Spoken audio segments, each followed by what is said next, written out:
समय शिव जी परमधाम का वर्णन कर रहे थे। पार्वती जी कहने लगी प्रभु एक बात बता दो, आप मेरे को बार बार कहते गुप्त रखना। हाँ देवी, मैंने इस गोचर ज्ञान को अपने पुत्र गणेश, ध्यान देना आप लोग, मैंने अपने पुत्र गणेश व नंदी के प्रति भी नहीं कहा, नंदीसुर को भी नहीं सुनाया और ना ही सदानंद को सुनाया। वही ज्ञान मैं तेरे प्रति कहता हूं। और इस ज्ञान को भगवान विष्णु ने लक्ष्मी जी को भी नहीं बताया। लक्ष्मी जी बार बार आग्रह करती रही, फिर भी नहीं बताया। पार्वती जी कहने लगी प्रभु ये बात समझ में नहीं आई लक्ष्मी जी को। हाँ, फिर क्या हुआ? लक्ष्मी जी रुष्ट हो गई। प्रभु मेरे को बता दीजिए। सुनो, एक समय क्या है, भगवान वैकुंठनाथ है, वैकुंठ में बैठे आत्मचिंतन कर रहे, प्रभु का चिंतन कर रहे थे। आंसू दो प्रकार के होते हैं, एक शोक के आंसू होते हैं और एक आंसू प्रेम के होते हैं। शोक के जो आंसू होते हैं उससे आंखें लाल हो जाती हैं और प्रेम के आंसू जो होते हैं ना उससे आंखें ठंडी हो जाती हैं। और आपको बताऊं ना, आप 10 रात जगह पर परमात्मा के लिए आपके आंसू निकलते रहे, फिर आपको नींद नहीं लगेगी, आंख की लाल आपकी आंखें लाल नहीं होगी। और एक बार संसार के लिए देख लो रोके और जगो, फिर देखो तुम्हारी आंखें लाल हो जाएंगी ना। तो परमात्मा के निमग्न प्रेम में होकर के भगवान विष्णु गदगद थे, आत्मचिंतन कर रहे थे कि उनके नेत्रों से आंसू की धारा बह रही थी। पुष्प वाटिका से लक्ष्मी जी घूमती हैं, जैसे ही आती हैं, कहा प्रभु ये बताओ आपके नेत्रों में आंसू, किसका ध्यान कर रहे थे? देवी मैं किसी का ध्यान नहीं कर रहा था, किसका ध्यान करूंगा? नहीं बोलोगा प्रभु, किसका ध्यान कर रहे थे?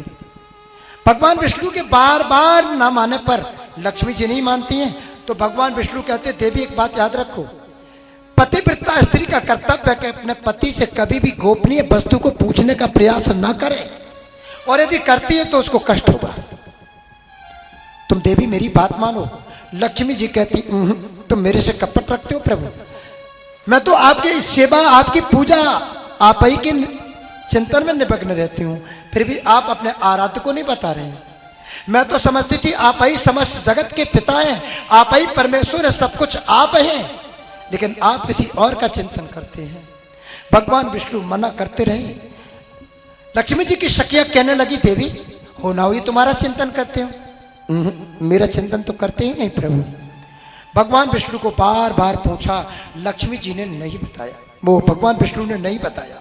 और जब नहीं बताया तो लक्ष्मी जी रुष्ट हो गई, और रुष्ट होने के बाद उनकी परिक्रमा करके भगवान विष्णु की, और पुनः भारत वर्ष के केतुमाल पर्वत पर आकर के तपस्या करने लगी।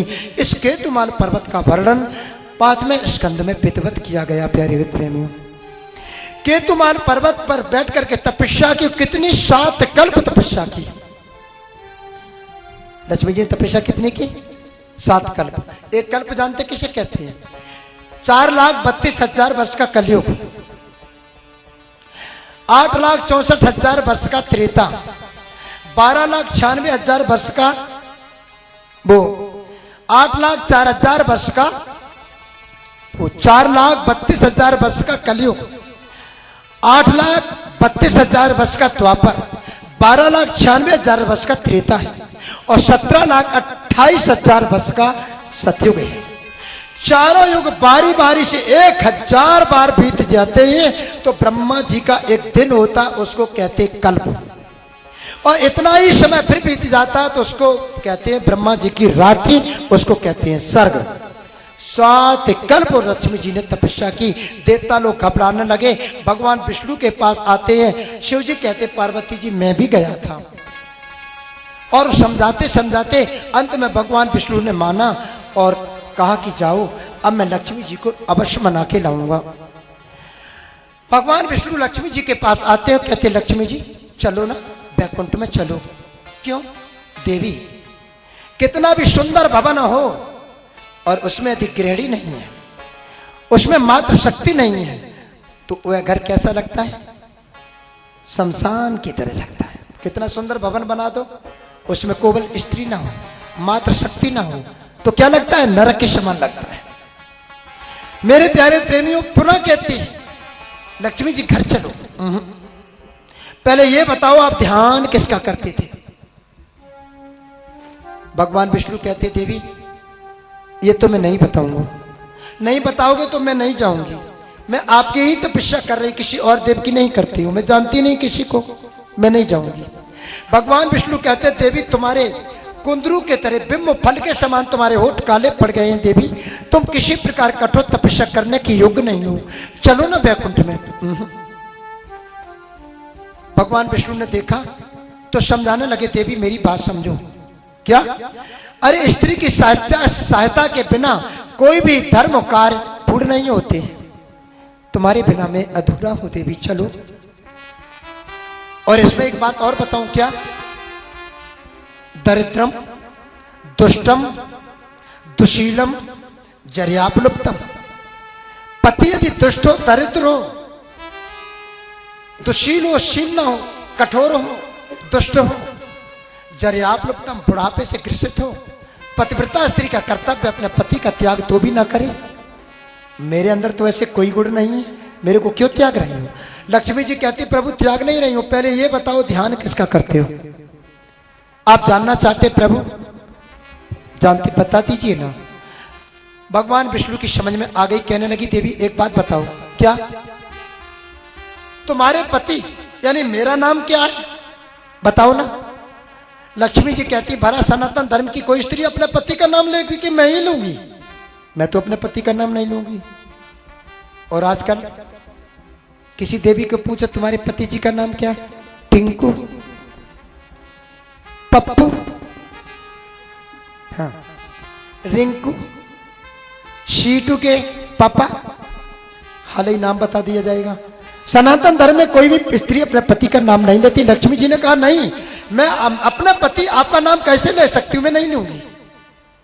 भगवान विष्णु का हृदय रो पड़ा, उनके नेत्रों से प्रेम के आंसू आ गए कि जब तुम अपने पति मेरा नाम नहीं ले सकती हो तो मैं अपने आत्मा के पति का नाम लक्ष्मी जी कभी नहीं बता पाऊंगा, आप मानो या ना मानो।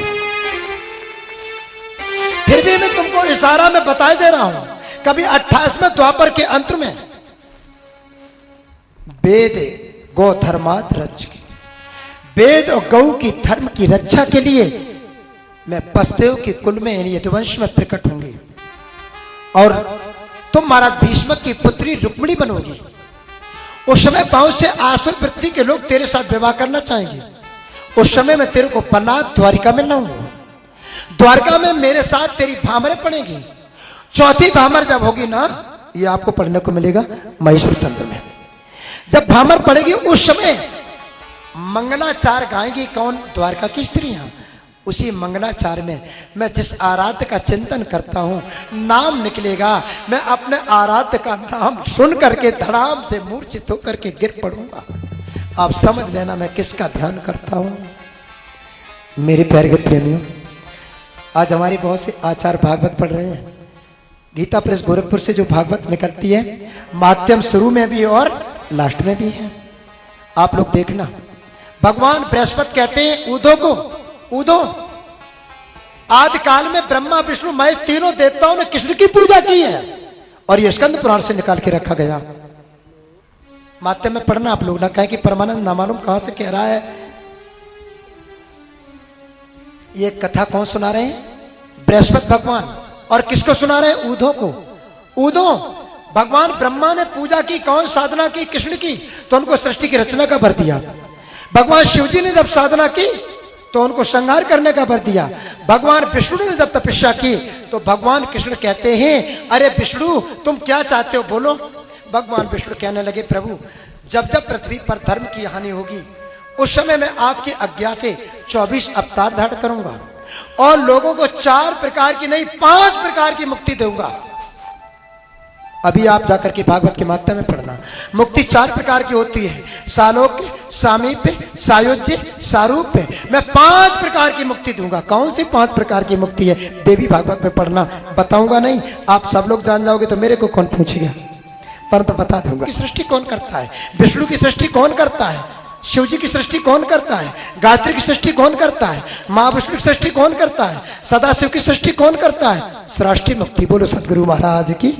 ये समझ लीजिए मेरे प्यारे प्रेमियों, गोलोक धाम में बहुत सी सृष्टि हुई है। कल की कथा में बता दूंगा, आज तो समय लक्ष्मी जी की ओर जा रहा हूं। लक्ष्मी जी कहती है प्रभु जब आप नहीं बताओगे तो ऐसे बता दोगे, इशारा करोगे, इंगित करोगे तो ठीक है। लक्ष्मी जी मान जाती हैं और कहां आती हैं? वैकुंठ में। पुनः भगवान विष्णु वैकुंठनाथ अपने प्रभु का ध्यान करते हैं। तो एक